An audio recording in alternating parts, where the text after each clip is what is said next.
আসসালামু আলাইকুম। এটিএন বাংলা সংবাদে সবাইকে স্বাগত জানাচ্ছি তনুজা দাস। শুরুতে জানিয়ে দেব বিআরবি কেবলস সংবাদ শিরোনাম। জুলাই আগস্ট গণহত্যা মামলার প্রথম তদন্ত প্রতিবেদন দাখিল। হত্যার মাস্টারমাইন্ড হিসেবে শেখ হাসিনার বিরুদ্ধে গুরুতর 5 অভিযোগ, দ্রুতই আনুষ্ঠানিক চার্জশিট। সব দলের মতামত ও জনসমর্থন নিয়ে আওয়ামী লীগকে নিষিদ্ধ করা হয়েছে বলছে সরকার। গেজেট প্রকাশের পরই নিবন্ধনের বিষয়ে সিদ্ধান্ত জানালেন সিএসসি। সরকারের মদদে আওয়ামী লীগ নিষিদ্ধের নাটক, ফ্যাসিবাদী দলটির পুনর্বাসনের অভিযোগ বিএনপির ঘাড়ে চাপানোর চেষ্টা চলছে, মন্তব্য মির্জা আব্বাসের।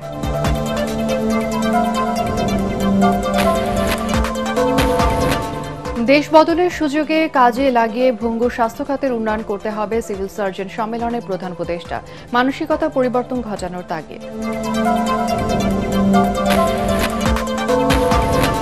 এবং ডিসেম্বরে চালু হতে যাচ্ছে হযরত শাহজালাল আন্তর্জাতিক বিমানবন্দরের 3rd টার্মিনাল। আন্তর্জাতিক মানের যাত্রী সেবা দেওয়ার প্রতিশ্রুতি কর্তৃপক্ষের।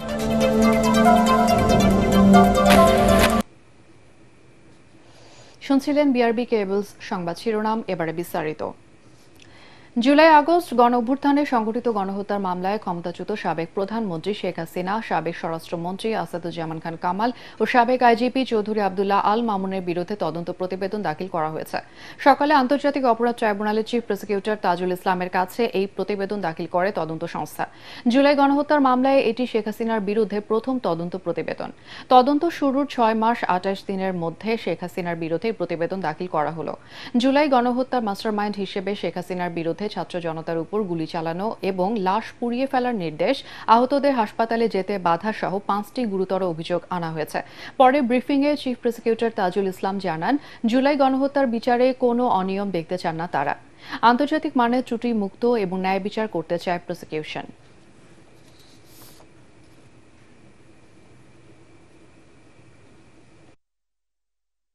প্রাথমিকভাবে তার বিরুদ্ধে মূলত 5টি অভিযোগ আনা হয়েছে। দুটো অভিযোগের কথা শুধু আপনাদেরকে আমরা জানাবো। প্রথম অভিযোগটা হচ্ছে যে তিনি এই মানবতা বিরোধী অপরাধ সংগঠনের উস্কানি দিয়েছিলেন, প্ররোচনা দিয়েছিলেন।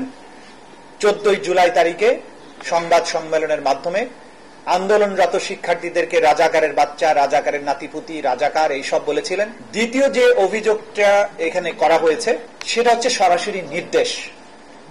আমাদের তদন্ত সংস্থা তদন্তে শেখ হাসিনার কিছু টেলিফোনিক কনভারসেশন যেগুলো জব্দ করেছেন, যেখানে তিনি বারবার সুস্পষ্টভাবে নিশ্চিত করেছেন যে তিনি রাষ্ট্রীয় সকল বাহিনীকে নির্দেশ দিয়েছেন নিরস্ত্র নিরীহ আন্দোলনকারী যে সিভিলিয়ান পপুলেশন তাদেরকে সম্পূর্ণ নিশ্চিহ্ন বা নির্মূল করার জন্য তিনি নির্দেশ দিয়েছিলেন। দর্শক, এই মুহূর্তে ট্রাইব্যুনালে আছেন আমাদের সহকর্মী মুশফিকুর রহমান, কথা বলছি তার সাথে। মুশফিক, শেখ হাসিনার তদন্ত প্রতিবেদনের বিষয়ে সবশেষ কি তথ্য আছে আপনার কাছে জানাবেন?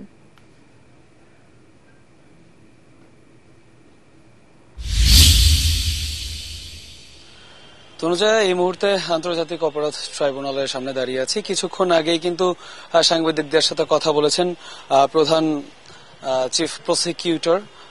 তিনি আমাদেরকে যেটা জানিয়েছেন যে সকালে কিন্তু আন্তর্জাতিক অপরাধ ট্রাইব্যুনালের যে তদন্ত সংস্থা তারা কিন্তু শেখ হাসিনা সহ 3 জনের বিরুদ্ধে কিন্তু জুলাই আগস্টের যে মানবতা বিরোধী অপরাধ সেটার তদন্ত রিপোর্ট জমা দেয় এবং শেখ হাসিনা ছাড়া বাকি 2 জন সাবেক স্বরাষ্ট্রমন্ত্রী আসাদুজ্জামান খান কামাল, এছাড়া পুলিশের সাবেক আইজিপি চৌধুরী আবদুল্লাহ আল মামুন, তাদের বিরুদ্ধেও কিন্তু এই তদন্ত প্রতিবেদন জমা দেওয়া হয়। তারপর পরে কিন্তু সাংবাদিকদের সাথে কথা বলেন প্রধান প্রসিকিউটর মোহাম্মদ তাজুল ইসলাম।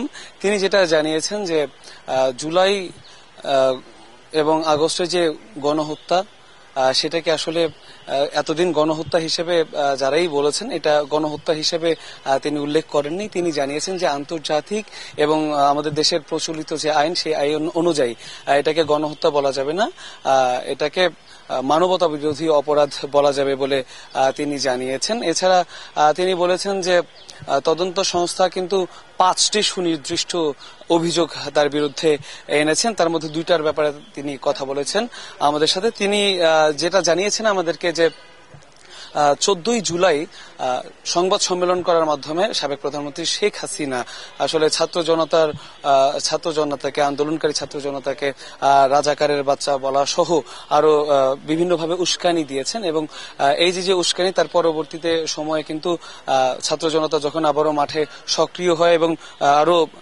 আন্দোলনের মাত্রা আরো বাড়িয়ে দেয় তখন কিন্তু আইন শৃঙ্খলা রক্ষাকারী যে বাহিনী ছিল সেই বাহিনীকে তিনি কিন্তু সরাসরি নির্দেশনা দিয়েছিলেন যে ছাত্র জনতার উপরে বা আন্দোলনকারীদের উপরে হামলা চালানোর জন্য।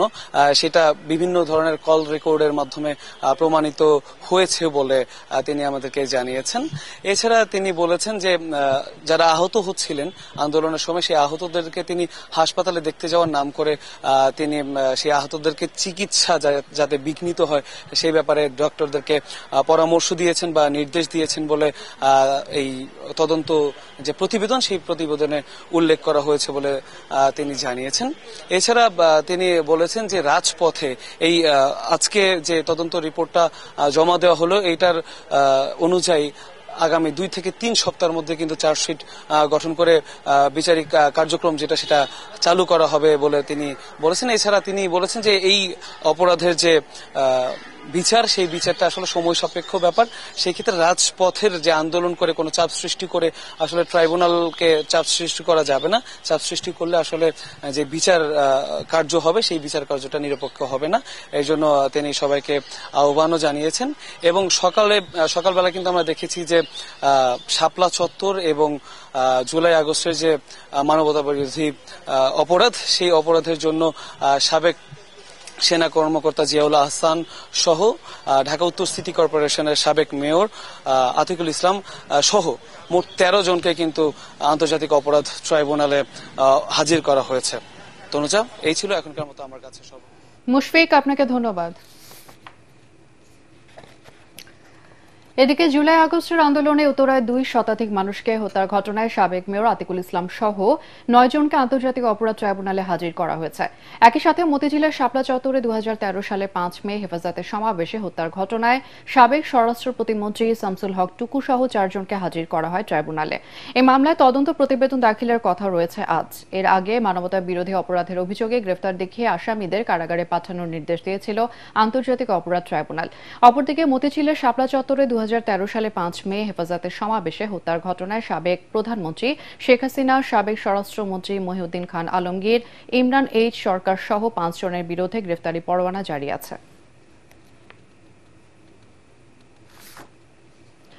বিচার না হওয়া পর্যন্ত আওয়ামী লীগের কার্যক্রম নিষিদ্ধ করার বিষয়ে বৈশ্বিক সমর্থন আছে বলে জানিয়েছেন প্রধান উপদেষ্টা প্রেস সচিব শফিকুল আলম। তিনি জানান, সব রাজনৈতিক দলের সাথে আলোচনা করে মতামত নেওয়া হয়েছে, এতে জনগণের সমর্থনও আছে। ঢাকা রিপোর্টার্স ইউনিটি আয়োজিত মিট দ্য রিপোর্টার্সে তিনি এসব কথা বলেন। আওয়ামী লীগ শাসনামলের গুম, খুন, দুঃশাসন ও দুর্নীতির বিরুদ্ধে জনগণের অবস্থান সুস্পষ্ট জানিয়ে শফিকুল আলম বলেন, দেশের কোথাও কোনো প্রতিবাদ না হওয়ায় প্রমাণ হয় সরকারের এই সিদ্ধান্তে সারা দেশে স্বস্তি ফিরেছে। বিগত দিনে বাংলাদেশের অপসাংবাদিকতা তদন্তে জাতিসংঘের বিশেষজ্ঞ দল আনতে চিঠি পাঠানো হবে বলেও জানান প্রেস সচিব। ভারতে বাংলাদেশের 7টি ইউটিউব চ্যানেল বন্ধ করা ন্যাক্কারজনক দাবি করে তিনি বলেন, তারা সত্য প্রচারে ভয় পায়। আমাদের পলিটিক্যাল পার্টিগুলো সবাই কিন্তু এটা অ্যাকসেপ্ট করে নিয়েছেন। আমরা যেই ডিসিশনটা নিয়েছি এটা ইউনিভার্সালি অ্যাকসেপ্টেড হয়েছে। হ্যাঁ, 2-1 ছোটখাটো 2-1টা প্রোটেস্ট হতে পারে, বাট সমস্ত বড় বড় দলগুলো সবার যে ডিসিশনটা এসছে এটা ইউনিভার্সালি অ্যাকসেপ্টেড হয়েছে। সরকারের গেজেট প্রকাশের পরই আওয়ামী লীগের নিবন্ধনের বিষয়ে সিদ্ধান্ত হবে বলে জানিয়েছেন প্রধান নির্বাচন কমিশনার এএমএম নাসির উদ্দিন। দুপুরে নির্বাচন কমিশন ভবনে আওয়ামী লীগের নিবন্ধন ইস্যুতে এক সভায় তিনি কথা জানান। এ সময় সিইসি বলেন, গেজেট প্রকাশ হলেই নির্বাচন কমিশন বিষয়টি নিয়ে আলোচনায় বসবে। কমিশনের আলোচনার পরই পূর্ণাঙ্গ সিদ্ধান্ত নেওয়া হবে। এর আগে নির্বাচন কমিশনে বাংলাদেশের আগামী নির্বাচন নিয়ে সার্বিক পরিস্থিতি পর্যবেক্ষণ করতে আসে মার্কিন যুক্তরাষ্ট্রের দ্য কার্টার সেন্টারের প্রতিনিধি দল। এ বিষয়ে সিইসি বলেন, বিদেশি সংস্থাগুলোর আস্থা আছে ইসির প্রতি, বাংলাদেশের নির্বাচন পর্যবেক্ষণ করতে চায় তারা। সরকারের গ্যাজেটটা আমাদের কাছে আসলে আমরা তখন এটা বসে সিদ্ধান্ত নিব। এখন আমরা সিদ্ধান্ত নিতে পারি না, কারণ সরকার তো একটা, আপনাদের মুখে শুনছি, পত্রপত্রিকায় দেখছি, টেলিভিশনে দেখছি, কিন্তু ওইটা অফিসিয়াল ডকুমেন্টটা না পাওয়া পর্যন্ত আমরা এক্স্যাক্টলি কি হয়েছে এটা তো বলতে পারছি না। We are waiting for the gazette notification to come. এটা আসলে এবার আপনারা দেখতে পাবেন।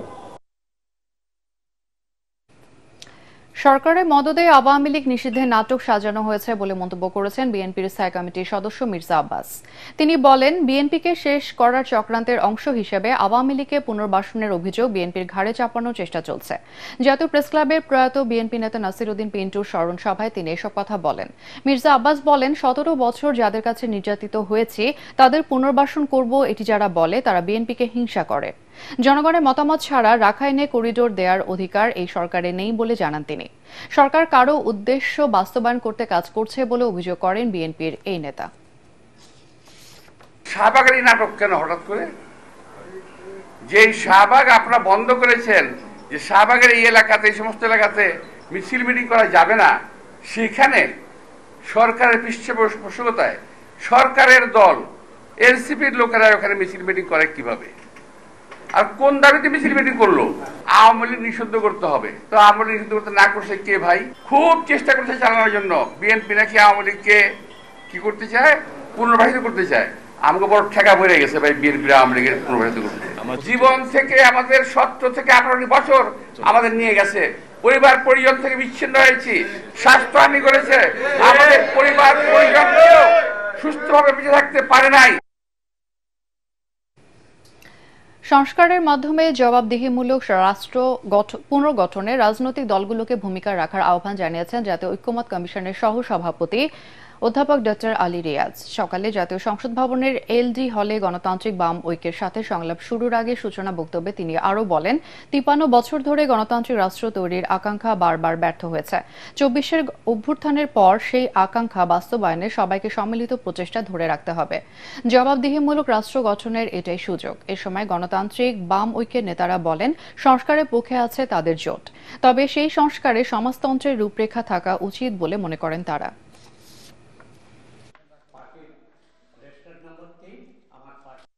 এদেশে খেটে খাওয়া মানুষের সন্তানেরা মারা গেছে, রিক্সাওয়ালা মারা গেছে, শ্রমিক কুলি মজুর মারা গেছেন সাধারণ মানুষ, মারা গেছেন পথচারী, মারা গেছেন দুধের শিশু আপনার ঘরের ভিতরে হেলিকপ্টারে গুলি করে।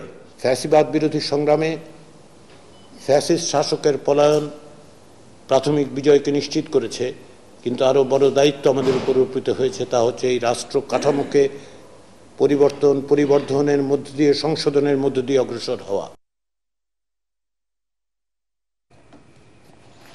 দেশে যে পরিবর্তন এসেছে তা আর 1000 বছরেও আসবে না মন্তব্য করে প্রধান উপদেষ্টা ডক্টর মোহাম্মদ ইউনূস বলেছেন, এই সুযোগ কাজে লাগিয়ে স্বাস্থ্য খাতের উন্নয়ন করতে হবে। সিভিল সার্জন সম্মেলনে তিনি বলেন, ভঙ্গুর স্বাস্থ্য ব্যবস্থার পরিবর্তনে কেবল মানসিকতা পরিবর্তন ঘটালেই 25% উন্নয়ন সম্ভব। আরো জানাচ্ছেন ইয়াসিন রানা। দেশে প্রথমবারের মতো আয়োজন করা হলো সিভিল সার্জন সম্মেলন। রাজধানীর তেজগাঁয়ে প্রধান উপদেষ্টার কার্যালয়ে 2 দিনব্যাপী এই সম্মেলনের উদ্বোধন করেন প্রধান উপদেষ্টা ডক্টর মোহাম্মদ ইউনূস। স্বাস্থ্য খাতে সংস্কার নিয়ে জেলা পর্যায়ের শীর্ষ কর্মকর্তাদের কাছে চ্যালেঞ্জ ও করণীয় সম্পর্কে দিক নির্দেশনা দেন তিনি। ডক্টর ইউনূস বলেন, স্বাস্থ্য ব্যবস্থার চলমান বেহাল দশার মধ্যেও সেবার কাজ চালিয়ে যেতে হবে। মন মানসিকতা পরিবর্তন করে সিভিল সার্জনদের সেবা প্রদানের নির্দেশ দেন প্রধান উপদেষ্টা। সমস্ত অভাব এবং ঘাটতির মধ্যেই আমরা এর চেয়ে ভালো করব। আমি একদম নিশ্চিতভাবে বলতে পারি, স্বাস্থ্যসেবা 25% ভালো হয়ে যাবে। শুধু এইটুকু চিন্তা করে আমরা এর চেয়ে ভালো করবো, এর মধ্যেই করবো। আর এর থেকে সুযোগ যদি একটু বেশি হয়, অন্যান্য জিনিস যেগুলো বলেছে, আরো নিয়োগ করা হবে, আরো পদ সৃষ্টি করা হবে, এগুলো পরে হোক, কিন্তু যেভাবে আছে এইভাবেই যদি আমরা করতে চাই, তাতে শুধু মন ঠিক করা যে আমি করবো, অন্য কে কি করলো না করলো ওর দিকে তাকাবো না, আমি আমারটা ঠিক মতো করবো। গণ অভ্যুত্থানের মাধ্যমে দেশে যে পরিবর্তন এসেছে তা কাজে লাগিয়ে স্বাস্থ্য খাতের পরিবর্তন করতে সিভিল সার্জনদের প্রতি আহ্বান জানান ডক্টর ইউনূস। সে পরিবর্তনটুকু যে আমাদের জিম্মায় হচ্ছে, এই জিম্মাটা বদকার, কেউ এটা নির্দেশ দিয়ে কাউকে করাতে পারবে না। এবং আপনি সেটা না করলে ওই মেয়াদ শেষ। পরে যারা আসবে তারা ওরা তো করে গেছে, এগুলো এইভাবে করেছে, আমরা এভাবে করছি। আমরা কিন্তু বলতে পারছি না ওরা ওইভাবে করে গেছে, আমরা ওইভাবে করছি। ওদের যুগ শেষ। এটা আমাদের জন্য, এটা 1000 বছরের পরিবর্তন। এই 1000 বছরের পরিবর্তন আমাদের হাত দিয়ে হচ্ছে, আমাদেরকে সে সুযোগ করে দিয়েছে। স্বাস্থ্য ব্যবস্থার পরিবর্তন করতে না পারলে ভবিষ্যৎ প্রজন্মের কাছে দায়বদ্ধতা থেকে যাবে বলেও জানান প্রধান উপদেষ্টা ডক্টর মোহাম্মদ ইউনূস। ইয়াসিন রানা, এটিএন বাংলা, ঢাকা। আসছে ডিসেম্বরে চালু হতে যাচ্ছে হযরত শাহজালাল আন্তর্জাতিক বিমানবন্দরের 3rd টার্মিনাল। বেসামরিক বিমান চলাচল কর্তৃপক্ষ বেবি চক চেয়ারম্যান জানিয়েছেন, আন্তর্জাতিক মানের সেবা দিতে প্রস্তুত 3rd টার্মিনাল। চলছে শেষ মুহূর্তের কাজ। তবে একক রানওয়ে ও সুষ্ঠু পরিকল্পনার অভাবে যাত্রী সেবার সক্ষমতা নিয়ে প্রশ্ন এভিয়েশন বিশেষজ্ঞদের। আরও জানাচ্ছেন তরিক ইসলাম।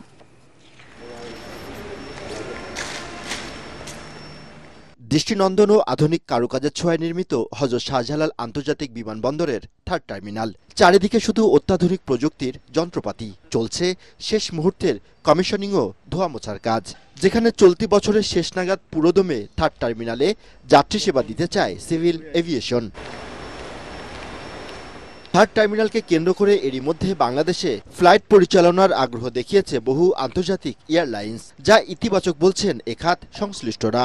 এটাতে অনেকগুলো এয়ারলাইন্স নতুন করে ফ্লাইট অপারেশনের পরিকল্পনা সাজাচ্ছে, নতুন নতুন এয়ারলাইন্স বাংলাদেশে অপারেশনে শুরু করার পরিকল্পনা করছে, কিংবা পুরাতন যেসব এয়ারলাইন্সগুলো আছে তাদের ফ্রিকোয়েন্সি বাড়ানোর জন্য তারা চিন্তা ভাবনা করছে।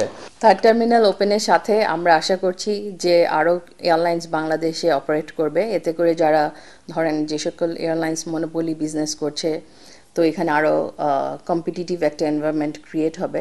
তবে এভিয়েশন বিশেষজ্ঞরা বলছেন, সুষ্ঠু পরিকল্পনার অভাবে ব্যাহত হতে পারে 3rd টার্মিনালের সক্ষমতা। বেশি প্লেন আসবে, সেটার জন্য কি আমরা একটা প্যারালাল রানওয়ে করছি? এখন একটা দুর্ঘটনা ঘটলে 6 ঘন্টা এয়ারপোর্ট বন্ধ থাকে।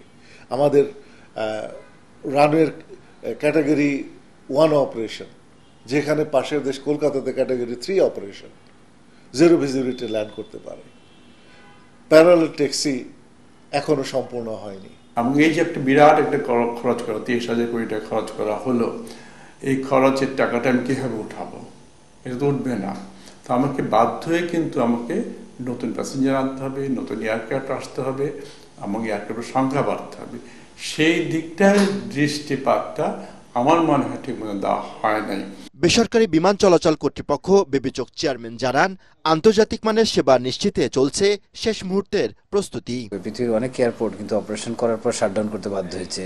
একটা সার্টেন পয়েন্ট অফ টাইম আমাদের কাছে এক্সাম্পল আছে বড় বড় দেশে, বড় বড় জায়গায়।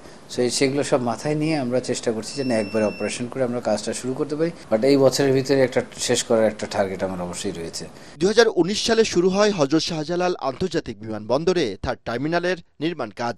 বর্তমানে এই বিমানবন্দর থেকে আন্তর্জাতিক রুটে ফ্লাইট পরিচালনা করছে 38টি এয়ারলাইন্স।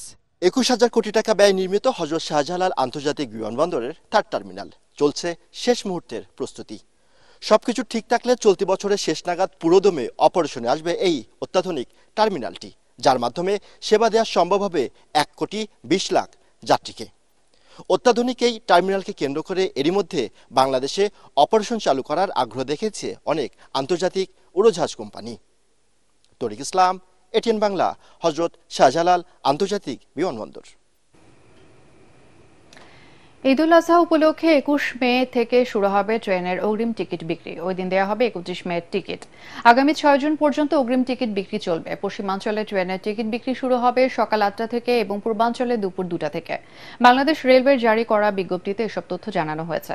এবারও ঈদযাত্রার শতভাগ টিকিট অনলাইনে বিক্রি করা হবে। ঈদ উপলক্ষে চলবে 5 জোড়া স্পেশাল ট্রেন।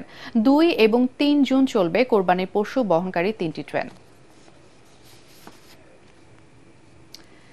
ভারত পাকিস্তানের অস্ত্র এবং সমর যুদ্ধ শেষ হলেও এখনো থামেনি স্নায়ুযুদ্ধ। পাল্টাপাল্টি হামলায় নিজেদের জয় পরাজয় আর সফলতার পরস্পর বিরোধী দাবি করে চলেছে দুদেশ। যুদ্ধবিরতির পর একদিকে ভারত পাকিস্তানের হতাহত ও ক্ষয়ক্ষতি প্রকাশ পেলেও তাদের পাল্টাপাল্টি বক্তব্যের কারণে মিলছে না প্রকৃত চিত্র।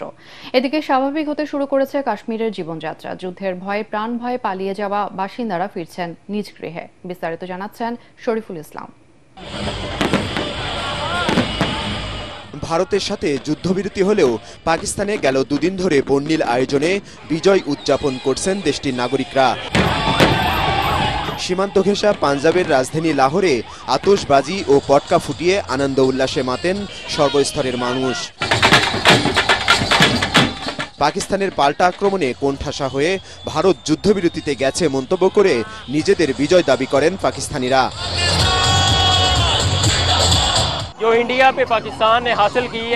আমরা ভারতের বিরুদ্ধে পাকিস্তানের ঐতিহাসিক বিজয় উদযাপন করেছি।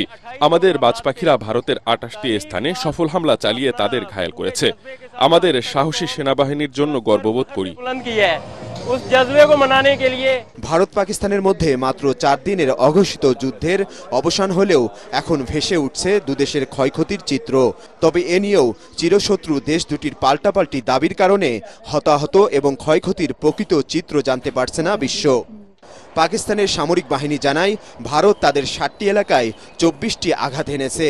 এতে ৩৩ জন পাকিস্তানি বেসামরিক নাগরিক নিহত ও ৭৬ জন আহত হয়েছেন। এর জবাবে তাদের পাল্টা হামলায় ৫টি ভারতীয় যুদ্ধ বিমান ভূপাতিত, ভারতীয় ব্রিগেড সদর দপ্তর, বিমান ঘাঁটি ও গুরুত্বপূর্ণ স্থাপনা গুড়িয়ে দেওয়া হয়েছে। এতে ভারতের অর্ধশতাধিক সৈন্যের প্রাণহানির তথ্য দিয়েছে Pakistan. Missiles and drone attack ৭ May আমরা ভারতের আগ্রাসন সফলভাবে প্রতিরোধ করি। ভারতের হামলার জবাবে পাকিস্তানের অপারেশন বুনিয়ানুম মারসুসে ৩টি বিমান ঘাঁটি সহ গুরুত্বপূর্ণ অবকাঠামো ধ্বংস করেছি। কাশ্মীরের সমস্যাটি আন্তর্জাতিকভাবে স্বীকৃত বিরোধ, কিন্তু মোদী সরকার এটিকে অভ্যন্তরীণ করেছে। অন্যদিকে অপারেশন সিঁদুরে ভারতের ৫ সৈন্য নিহত হয়েছে স্বীকার করে দেশটির সশস্ত্র বাহিনী জানায়, এতে পাকিস্তানের ৩৫-৪০ জন সৈন্য এবং শতাধিক সন্ত্রাসী নিহত হয়েছে। পাকিস্তানের চালানো ড্রোনগুলোও ভারত আটকে দেয় বলে দাবি নয়াদিল্লির। 9 টেরর হাবস আমরা সন্ত্রাসীদের লক্ষ্য করে হামলা করেছি, কিন্তু পাকিস্তানের জবাবের লক্ষ্য ছিল আমাদের বেসামরিক ও সামরিক অবকাঠামো। আমরা পাল্টা হামলায় লাহোরের রাডার স্থাপনা ধ্বংস করেছি। আমাদের দ্বন্দ্ব হলো সন্ত্রাসীদের সঙ্গে, পাকিস্তানি সেনাবাহিনীর সঙ্গে নয়। এদিকে যুদ্ধবিরতির পর পাকিস্তান শাসিত কাশ্মীরে স্বাভাবিক হচ্ছে জীবনযাত্রা। নিজ বাড়িতে ফিরছেন প্রাণ ভয়ে পালিয়ে যাওয়া মানুষেরা। আমাদের শিশুরা আতঙ্কিত ও মানসিকভাবে ক্ষতিগ্রস্ত হয়েছে, ওদের লেখাপড়া ক্ষতিগ্রস্ত হয়েছে। এখন আমরা ঘরে ফিরলেও আন্তর্জাতিক সম্প্রদায়কে আমাদের পাশে দাঁড়ানোর অনুরোধ করছি। ভারত ও পাকিস্তানের মধ্যে যুদ্ধবিরতির পেছনে নিজের অবদানের কথা উল্লেখ করে কাশ্মীর নিয়ে দেশ দুটির মধ্যে হাজার বছরের বিরোধ মেটানোর আগ্রহ দেখিয়েছেন ডোনাল্ড ট্রাম্প। তবে এই অঞ্চলে চীনের আধিপত্য ঠেকাতেই কি কাশ্মীর নিয়ে নাক গলাচ্ছেন মার্কিন প্রেসিডেন্ট, এমন প্রশ্ন বিশ্লেষকদের। শরীফুল ইসলাম, এটিএন বাংলা। এবার আল আরফা ইসলামী ব্যাংক অর্থ সংবাদ।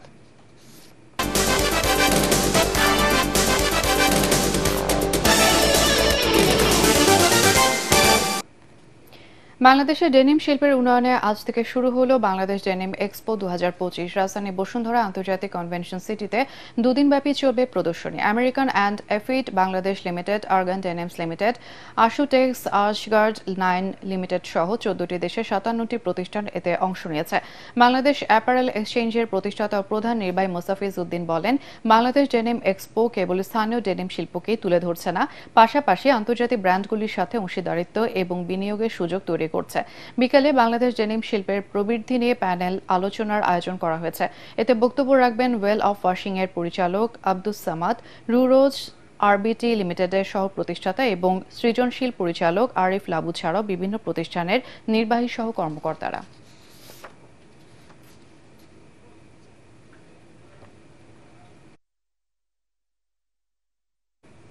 এবার আন্তর্জাতিক সংবাদ।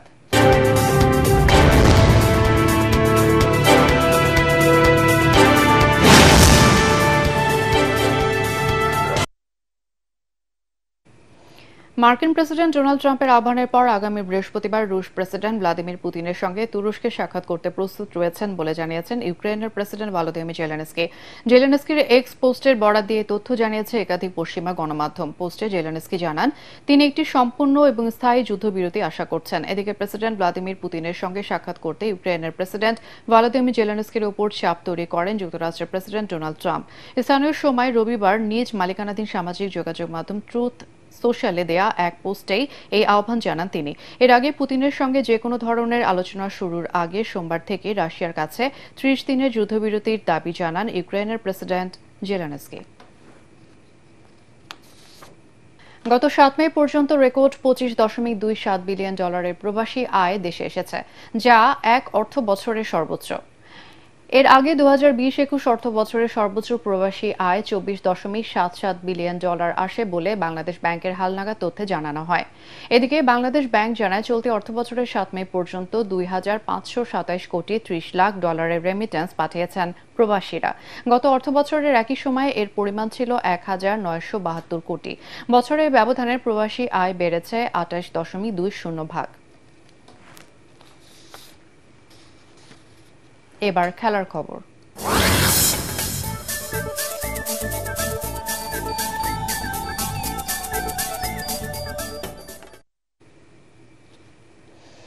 সব জল্পনার অবসান ঘটিয়ে অবশেষে টেস্ট ক্রিকেট থেকে অবসরের ঘোষণা দিলেন বিরাট কোহলি। দীর্ঘ 14 বছরের অসাধারণ ক্যারিয়ারের ইতি টানলেন এই ক্রিকেটার। 36 বছর বয়সী তার ইনস্টাগ্রামে বিবৃতিতে জানান, 14 বছর হয়ে গেল যখন প্রথমবার তিনি টেস্ট ক্রিকেটে ব্যাগি ব্লু পরেছিলেন। কখনো কল্পনাও করেননি এই ফরম্যাট তাকে এমন যাত্রায় নিয়ে যাবে। এটা তাকে অনেক শিক্ষা দিয়েছে, যা তিনি সারা জীবন বহন করবেন।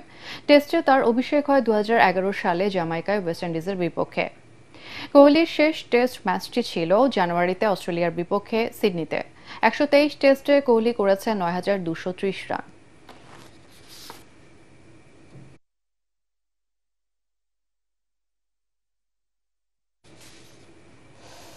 কিলিয়ান এমবাপ্পের ঝড় থামিয়ে এল ক্লাসিকোতে সুনামি বইয়ে দিল বার্সেলোনা, আর তাতে লা লিগায় রিয়াল মাদ্রিদকে 4-3 গোলে হারিয়েছে হ্যান্সি ফ্লিকের দল। 7 পয়েন্টে এগিয়ে থেকে স্প্যানিশ লিগে শিরোপার আরও কাছাকাছি চলে গেল কাতালানরা। এস.এম. আশরাফের আরেকটি রিপোর্ট। রাতটা শুরু হয় এক কবিতার মতো। অলিম্পিক লুইস কোম্পানিতে লেখা হয় এক দুর্দান্ত নাট্য রচনা, যে স্ক্রিপ্টের শুরুতে দেখা যায় কিলিয়ান এমবাপ্পের ঝড়। 14 মিনিটের মধ্যে বার্সেলোনা সমর্থকদের স্তব্ধ করে 2 গোলের লিড রিয়াল মাদ্রিদের। আনচেলত্তির দল তখন স্বপ্ন দেখে সাদা রাজ্যে জয় উৎসবের।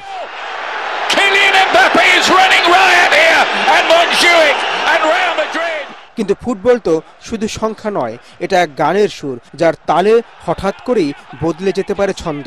ঝড় থেমে গেলে যেমন জেগে উঠে নদী, তেমনি জেগে উঠল কাতালানরা। এরিক গার্সিয়া, লামিন ইয়ামাল নতুন সুরে বাধা হতে থাকে বার্সার জয়ের রাগ। চাপা হাওয়া থেকে উঠে এলেন পেদ্রি, ফেরান তোরেস, রাফিনহারা। তারা যেন তরুণ লেখক, পুরনো চেনা গল্পে আনলেন নতুন ছোঁয়া। প্রথমার্ধে লিড 4-2 গোলে। 70 মিনিটে এমবাপ্পে করলেন হ্যাট্রিক, কিন্তু তার কবিতা তখন শুধুই এক গীত, যার জবাব দেয় বার্সার সম্মিলিত কোরাস। শেষ পর্যন্ত গোলের লড়াইয়ে জয় হয় সাহসের, তবে টিকে রইল এল ক্লাসিকোর কবিতা, যেখানে আরও একবার প্রমাণ হলো এই দুই দলের লড়াই শুধু খেলা নয়, এটা শিল্প। এস.এম. আশরাফ, এটিএন বাংলা। শেষ করার আগে বিআরবি কেবলস সংবাদ শিরোনাম আরও একবার। জুলাই আগস্ট গণহত্যা মামলার প্রথম তদন্ত প্রতিবেদন দাখিল। হত্যা মাস্টারমাইন্ড হিসেবে শেখ হাসিনার বিরুদ্ধে গুরুতর 5 অভিযোগ, দ্রুতই আনুষ্ঠানিক চার্জশিট। সব দলের মতামত ও জনসমর্থন নিয়েই আওয়ামী লীগকে নিষিদ্ধ করা হয়েছে বলছে সরকার। গেজেট প্রকাশের পরই নিবন্ধনের বিষয়ে সিদ্ধান্ত জানালেন সিএসি। সরকারের মদদে আওয়ামী লীগ নিষিদ্ধের নাটক, ফ্যাসিবাদী দলটির পুনর্বাসনের অভিযোগ বিএনপির ঘাড়ে চাপানোর চেষ্টা চলছে, মন্তব্য মির্জা আব্বাসের।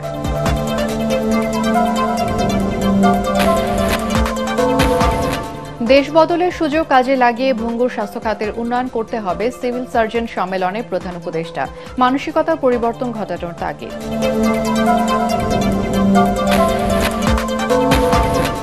এবং ডিসেম্বরে চালু হতে যাচ্ছে হযরত শাহজালাল আন্তর্জাতিক বিমানবন্দরের 3rd টার্মিনাল। আন্তর্জাতিক মানের যাত্রী সেবা দেওয়ার প্রতিশ্রুতি কর্তৃপক্ষের। আর এই ছিল এখনকার সংবাদ। আমাদের এটিএন বাংলা সংবাদ ইউটিউবে দেখতে ব্রাউজ করুন youtube/ATN Bangla News।